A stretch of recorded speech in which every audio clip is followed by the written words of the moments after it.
Bueno, en este episodio quiero hablar brevemente de unos comentarios que hizo esta semana Mark Cuban, uno de los empresarios más famosos de Estados Unidos. Seguramente muchas personas, muchos de ustedes lo conozcan por aparecer en programas como Shark Tank o por sus empresas, como por ejemplo su equipo de básquetbol y ese tipo de cosas. Pero al parecer Mark Cuban no entiende absolutamente nada ni de la inflación, ni del socialismo, ni de los verdaderos problemas que tenemos en la actualidad, y mucho menos entiende las soluciones a estos problemas.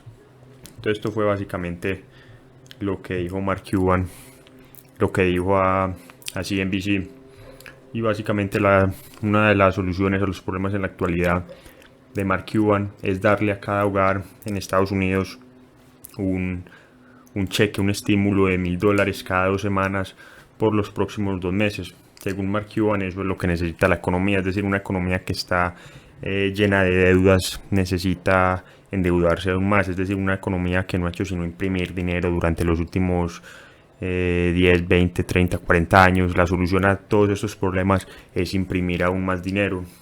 Al parecer Mark Cuban no entiende la raíz de los problemas en Estados Unidos. Para comprenderlos hay que analizar un poco la historia de Estados Unidos durante los últimos años. Como muchos recuerdan, Estados Unidos se involucró en la Segunda Guerra Mundial prácticamente al final. Estados Unidos apareció al final, gastó, a comparación de los otros países europeos, no gastó mucho dinero y fue uno de los ganadores de la guerra.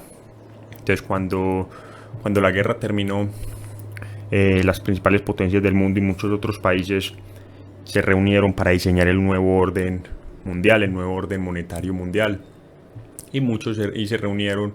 Esto se conoció como la conferencia de Bretton Woods en 1944. A partir de esa conferencia nació el Fondo Monetario Internacional, el Banco Mundial, y se decidió que el dólar estadounidense iba a ser la moneda de reserva del mundo. Ahora, ¿por qué se decidió esto? Muy sencillo. Estados Unidos en esa época era una potencia mundial. Estados Unidos era un país acreedor, era el país que más exportaba en todo el mundo. Estados Unidos prácticamente tenía superávits comerciales con el resto de los países del mundo, y lo más importante, Estados Unidos tenía las mayores reservas de oro del mundo. Prácticamente el 70% del oro de todo el mundo estaba en Estados Unidos. Por lo tanto, el dólar estaba respaldado por el oro. Debido a que el dólar estaba respaldado por el oro, los demás países aceptaron este acuerdo, aceptaron usar el dólar como la moneda de reserva del mundo. Y Estados Unidos logró convencer no solo a los países de esto, sino de algo más. Estados Unidos, los países podían intercambiar sus dólares por oro. Si lo deseaban, podían ir a la Reserva Federal y ellos a cambio de los dólares les iban a entregar oro. Pero Estados Unidos le dijo a los países que para qué querían recibir oro. El oro no tiene ningún rendimiento, el oro es pesado, hay que transportarlo, hay que almacenarlo, no es conveniente tener oro. Entonces lo que hizo Estados Unidos fue convencerlos de que en lugar de tener oro, simplemente con sus dólares, con su exceso de dólares, compraran bonos del Tesoro de Estados Unidos. Es decir, le prestaran dinero a Estados Unidos. Y una vez que Estados Unidos logró convencer al mundo de que el dólar era tan bueno como el oro y de que prestarle dinero a Estados Unidos, que comprar bonos estadounidenses era la inversión más segura de todas, Estados Unidos realmente comenzó a abusar de este privilegio, comenzó a ejecutar enormes déficits presupuestarios, incluso comerciales. Por ejemplo, comenzó todo el asunto de ir a la luna, comenzó la guerra de Vietnam, la gran sociedad de Lyndon Johnson, también comenzó la guerra contra la pobreza. Es decir, comenzó a imprimir dinero y a ejecutar enormes déficits presupuestarios. Y todo esto porque Estados Unidos lo único que necesitaba era imprimir dinero. Todo el mundo aceptaba dólares, el dólar era la moneda de reserva del mundo y Estados Unidos no tenía consecuencia. Al menos eso es lo que pensaron. Lograron hacer esto por unos años, 10, 15 años más o menos, y los países europeos comenzaron a sospechar, comenzaron a darse cuenta de que tal vez Estados Unidos no tenía todo el oro que decía tener. Estados Unidos se dieron cuenta que Estados Unidos estaba imprimiendo mucho dinero y que no había manera de que tuviera tanto oro como para respaldar todo ese dinero que estaban imprimiendo. Entonces muchos países europeos comenzaron a sospechar de esto y comenzaron a actuar. Les comenzó a dar miedo, les comenzó a entrar pánico y comenzaron a intercambiar sus reservas de dólares o de bonos por oro, vendían los bonos y con los dólares que recibían compraban oro. De esta manera Francia fue el principal país que hizo esto. Hay varios videos incluso del primer ministro francés, no recuerdo su nombre, creo que en nuestras redes sociales ya una vez subimos un video de él dando un discurso. El primer ministro francés fue el que más atacó a Estados Unidos por todo esto. Estados Unidos simplemente lo único que tenía que hacer era imprimir dinero y todos los países trabajaban para venderle productos, para entregarle productos a cambio de dólares recién impresos. Entonces el primer ministro francés fue fue la principal persona en hacer estas cosas, en intercambiar dólares por oro. Y luego lo siguió Gran Bretaña, Alemania y muchos otros países siguieron su ejemplo, se dieron cuenta de que sí, Estados Unidos llevaba imprimiendo mucho dinero y no había manera de que tuviera oro para respaldar todo esto. Fue una especie de corrida bancaria de las que ocurrieron mucho en el siglo XIX, y al paso del tiempo las reservas de oro de Estados Unidos comenzaron a vaciarse hasta que finalmente en 1971 Richard Nixon le tocó desvincular al dólar del oro, y el dólar ya prácticamente tuvo una década muy difícil, prácticamente casi desaparece, perdió alrededor de 2/3 de su valor frente a la mayoría de las divisas, frente al franco suizo, frente al yen, al yuan, se valorizó demasiado, frente al oro perdió mucho más. Al principio de la década el dólar estaba relacionado con el oro, $35 equivalían a una onza de oro. Al final de la década, con $80 se compraba una onza de oro, es decir, perdió demasiado valor. Fue una época terrible para Estados Unidos, la inflación se disparó y ahí fue donde Paul Volcker, el último presidente de la Reserva Federal, que hizo lo correcto. Le tocó entrar y simplemente subir las tasas de interés un 20-22% para evitar que el dólar terminara de perder todo su valor. De cualquier manera, por extraño que parezca, el dólar logró sobrevivir, el dólar logró atravesar esta dura época donde casi desaparece y logró sobrevivir. Y lo más increíble de todo es que el dólar siguió comportándose como la moneda de reserva mundial. Una vez que Paul Volcker logró estabilizar el dólar y Ronald Reagan también era presidente, mientras Paul Volcker era presidente de la Reserva Federal, ellos lograron estabilizar el dólar. El dólar logró continuar operando como la moneda de reserva mundial. El resto de los países y bancos centrales tenían reservas en dólares y lo seguían usando para sus transferencias comerciales. Esto fue lo más increíble de todo, ya que si bien anteriormente tenía cierto sentido porque el dólar estaba respaldado por oro, luego de 1971 el dólar no tenía absolutamente ningún respaldo, pero se seguía utilizando como moneda de reserva mundial. Y una vez llegado a este punto, Estados Unidos ahí sí realmente comenzó a abusar de este privilegio, ahí sí comenzó a imprimir dinero como nunca había impreso ningún imperio en toda la historia. Ahora, más o menos en los 90, en la década de los 90 hubo varias crisis financieras importantes, crisis con el peso mexicano, con el rublo en Rusia, con algunos países emergentes, creo que Indonesia, y con una firma de capital muy importante que estuvo al borde de la quiebra. Entonces, debido a todas estas crisis, Alan Greenspan, en ese momento el presidente de la Reserva Federal, decidió bajar las tasas de interés y estimular la economía. Y siguió estas políticas durante un par de años, y todo esto ocasionó la burbuja en el mercado de valores de los 90 y de principios de siglos, la burbuja en el Nasdaq, la burbuja de las empresas.com, donde un montón de empresas que no tenían ganancias, no tenían historial, no tenían clientes, no tenían prácticamente nada, lo único que hacían era vender acciones y prometer que en un futuro iban a ganar dinero. Las personas comenzaron a invertir en estas empresas y la manía se disparó, y ahí fue como cuando se disparó toda la burbuja. Pero esta burbuja fue alimentada por las bajas tasas de interés de la Reserva Federal, por la política monetaria de Greenspan y por los estímulos del gobierno a las crisis anteriores. Todos estos estímulos ocasionaron un montón de malas inversiones, asignaron mal los recursos debido a estos estímulos, a estas falsas señales que enviaron, y esto ocasionó la burbuja en el mercado de valores que estalló a principios de siglo. A principios del 2000-2001 estalló esta burbuja en el Nasdaq, y en ese momento era presidente George Bush de Estados Unidos. Alan Greenspan seguía siendo el presidente de la Reserva Federal, y en lugar de aprender de sus errores, en lugar de aprender que los estímulos en verdad no sirven, que son peor para la economía, que no son tanto estímulos sino sedantes, Alan Greenspan volvió a hacer lo mismo. Bush obviamente no quería una recesión recién asumido el cargo, Por lo tanto, ordenó a Greenspan, entre ellos se pusieron de acuerdo para volver a estimular la economía. La economía estaba sanando, una recesión es buena, en una recesión se curan los errores que se ocasionaron durante el auge. Pero Bush no quería esto, Greenspan tampoco. Greenspan quería tener una buena imagen pública y le siguió la corriente a Bush y volvió a aplicar las mismas medidas que había aplicado en los 90. Bajó las tasas de interés y comenzó a estimular la economía. Y todo esto ocasionó lo que ya conocemos como la crisis financiera mundial del 2008 y 2009. Esto ocasionó una burbuja en los bienes raíces, el crédito barato, las personas comenzaron a adquirir propiedades, personas que no tenían ingresos ni activos con tasas de interés increíblemente bajas. Todo esto ocasionó una manía en el mercado inmobiliario y una burbuja que colapsó en el 2008-2009. Para ese entonces ya Greenspan ya no era el presidente de la Reserva Federal, sino Ben Bernanke.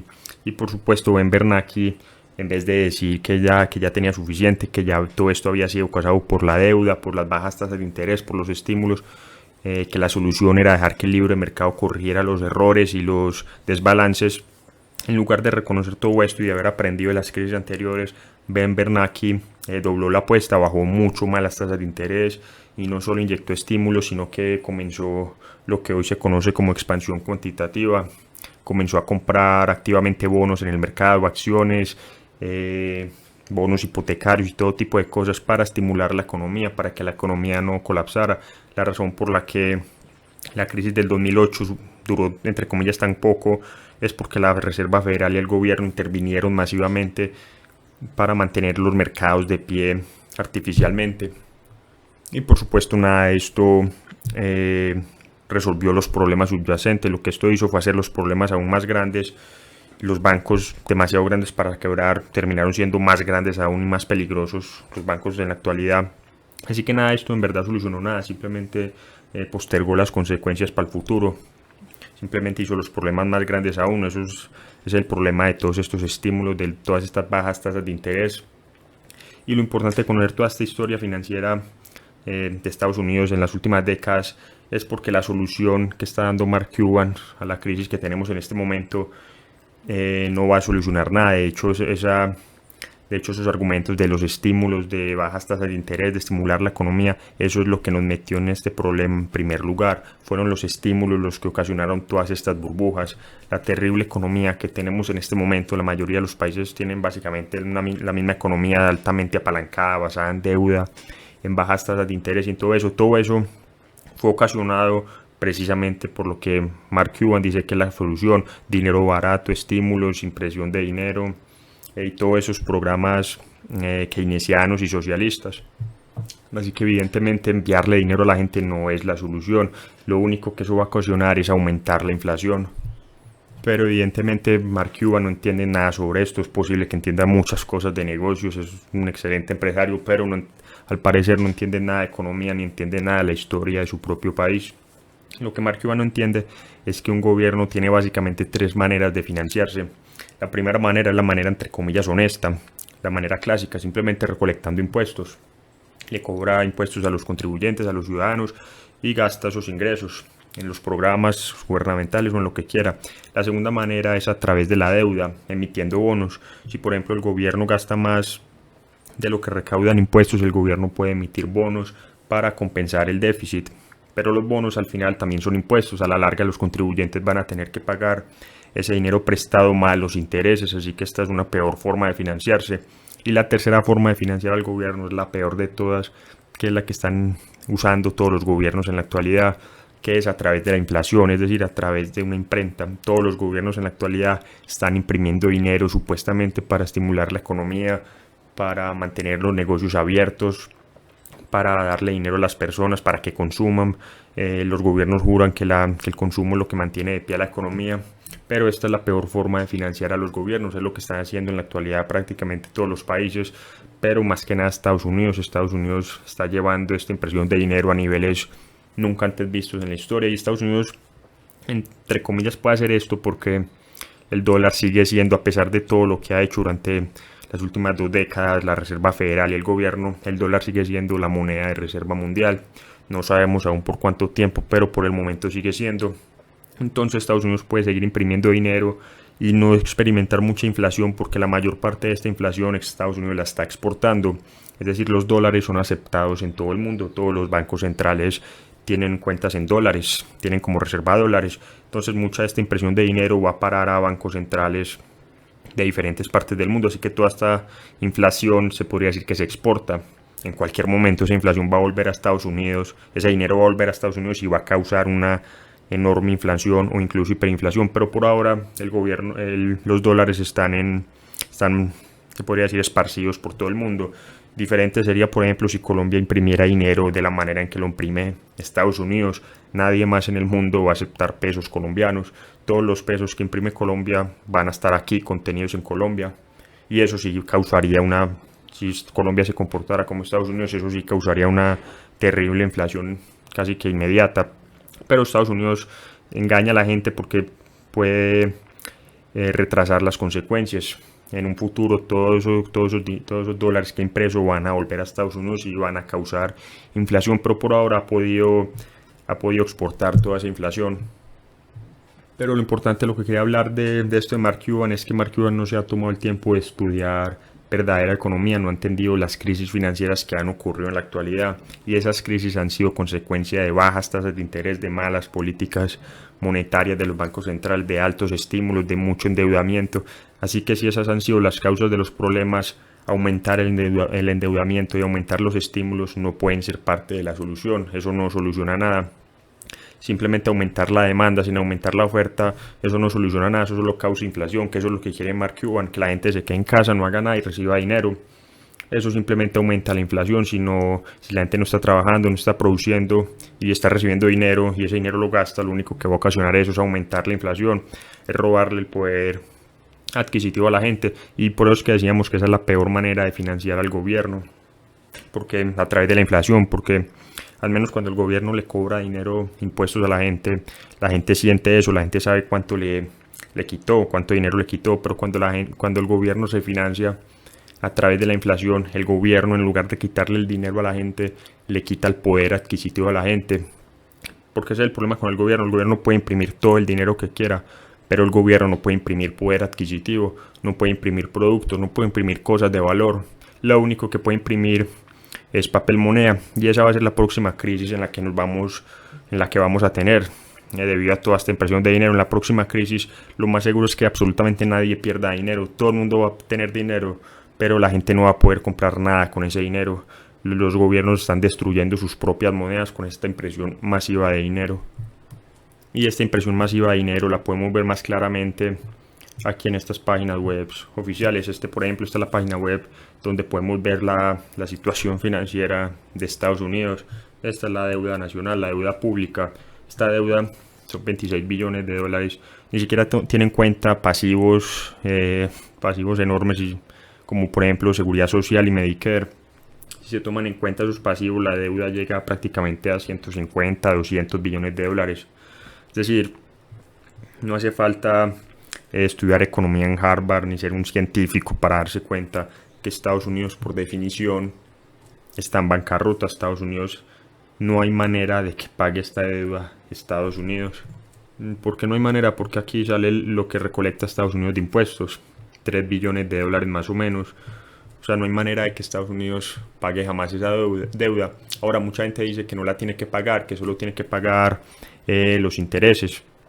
Pero en algún momento, la razón por la que Estados Unidos logra pagar esos intereses es porque los intereses son realmente bajos, son artificialmente bajos. Estados Unidos paga entre un 0 y un 2% de intereses. Eso nunca se ha visto en la historia, que un país con tanta deuda, se supone que entre más deuda adquiere una persona o una empresa, su riesgo aumenta. Los prestamistas entienden esto y le suben la tasa de interés. Con Estados Unidos ha pasado todo lo contrario, su deuda no hace sino aumentar y su tasa de interés baja. Pero la razón de esto es porque la Reserva Federal ha mantenido las tasas de interés artificialmente bajas. Si de verdad existiera un libre mercado en el mercado de bonos de Estados Unidos, las tasas de interés serían realmente bajas. Si la Reserva Federal no interviniera en la economía, la tasa de interés de Estados Unidos sería muy alta.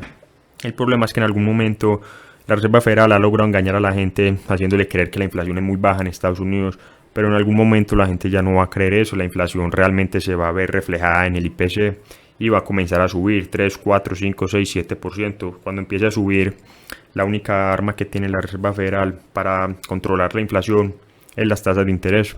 Entonces la Reserva Federal, para contener la inflación, va a tener que subir las tasas de interés. Cuando suba las tasas de interés, cuando esto ocurra, Estados Unidos va a estar prácticamente aniquilado. No va a haber manera en que Estados Unidos logre pagar los intereses de su deuda si los intereses suben a un 5, 6, 7, 8%. Recordemos lo que dije anteriormente, en los 70 el dólar estadounidense casi colapsa, la inflación está fuera de control y Paul Volcker, el presidente de la Reserva Federal en ese entonces, tuvo que subir la tasa de interés a un 20%. En verdad no la dejó subir, simplemente dejó de interferir y los mercados la ubicaron ahí. Entonces la ubicaron en un 20% para evitar que el dólar colapsara. Ustedes se imaginan lo que ocurriría si mañana la tasa de interés de la deuda estadounidense sube un 20-22%. No hay manera de que Estados Unidos pague los intereses, los intereses de 26 billones de dólares. Ahora el problema es que la mayor parte mucha gente dice no, pero esa deuda es a largo plazo. La verdad es que no, la mayor parte de la deuda de Estados Unidos, al menos 16 billones, es deuda que vence en 1 o 3 años. Es una especie de, es como si tuviera deuda a tasa variable, es decir, de 1 a 3 años Estados Unidos tiene que pagar 10-16 billones de dólares. Ahora Estados Unidos no tiene ese dinero, Estados Unidos solo recolecta 3 billones en impuestos. Estados Unidos está quebrado. Entonces lo que hace Estados Unidos es que emite bonos nuevos por 16 billones. Con ese dinero lo recauda y se lo paga a los tenedores de bonos antiguos. Es un esquema Ponzi, básicamente es un esquema piramidal, donde el dinero que recauda de nuevos inversores lo usa para pagar a inversores viejos. Eso es lo que está haciendo Estados Unidos básicamente. Está ejecutando el mayor esquema Ponzi de toda la historia. Pero entonces, como la mayor parte de esta deuda, como esos alrededor de 16 billones vencen en 1 o 3 años, entonces si Estados Unidos tiene que hacer ese proceso que acaba de decir, si tiene que salir al mercado a emitir nuevos bonos para pagar los bonos viejos y las tasas de interés son del 5, 6, 8, 10%, Estados Unidos no va a poder pagar los intereses de esa deuda. Estados Unidos va a estar en un enorme problema. Va a tener básicamente dos opciones. La primera opción es la opción de es lo que le sucedió a Argentina y a Grecia. Va a tener que declararse en default, va a tener que incumplir sus deudas y va a tener que renegociar con los prestamistas. Esta es la opción más honesta. Es doloroso, todos hemos visto el caso de Argentina, de Grecia, es un proceso muy doloroso, pero si el gobierno lo hace bien, si no interfiere mucho en la economía, si no prohíbe todas las prohibiciones que ocurrieron en Argentina y en Grecia, es decir, si no hace regulaciones ni restricciones comerciales, ni cambio de divisas, ni esas cosas, puede ser un proceso un poco más fácil, pero si no, puede ser un proceso realmente doloroso, como es el caso de Argentina o de Grecia. Esa es una opción. Si suben las tasas de interés, Estados Unidos o se declaran default, o la segunda opción es que imprime dinero para pagar su deuda. Y ya todos sabemos las consecuencias de esto. Si simplemente imprime dinero para pagar su deuda, le va a ocurrir lo mismo que le pasó a Venezuela o a Alemania el siglo anterior, o a Zimbabue o a miles de países más que a lo largo de la historia han impreso dinero y han terminado colapsando por completo. Pero bueno, esta es la situación de Estados Unidos. Como ven, esta deuda no hace sino aumentar, está fuera de control. En 2 semanas seguramente me va a meter a este sitio y ya va a llegar a 27 billones. Y no ha hecho sino aumentar desde 1971, cuando Nixon rompió la relación dólar-oro.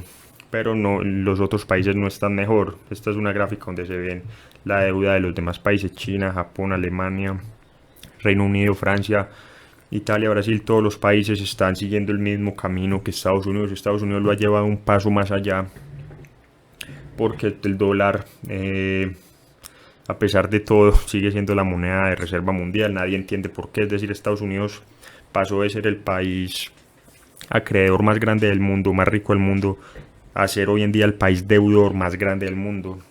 Estados Unidos pasó de tener las mejores fábricas, de producir los mejores productos, a producir absolutamente nada. Hoy Estados Unidos no produce absolutamente nada. Eso explica sus enormes déficits comerciales. Lo único que tiene Estados Unidos básicamente hoy en día es una imprenta. El enorme imperio que era hace 50, 70, 80, 100 años ya no quedó ni la sombra de eso. Estados Unidos ya no produce nada. Ya no es el país capitalista que era en la actualidad. Hoy está lleno de regulaciones, lleno de impuestos. Hoy no producen nada. La gente son un montón de ovejas que lo único que esperan son cosas gratis del gobierno, que el gobierno cuide de ellos. Es decir, Estados Unidos Posiblemente hoy es uno de los 5 países más socialistas en todo el mundo.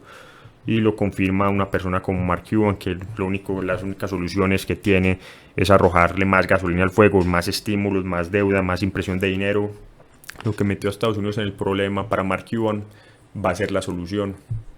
Y eso es lo más preocupante, es decir, si una persona como Mark Cuban no entiende los verdaderos problemas de Estados Unidos, los problemas estructurales que tiene su economía, ¿cuál es la esperanza de que una persona promedio en Estados Unidos entienda estos problemas? No hay manera. Es una persona tan inteligente como Mark Cuban, un enorme empresario, no entiende lo que le pasó a Estados Unidos en los últimos 50, 60 años.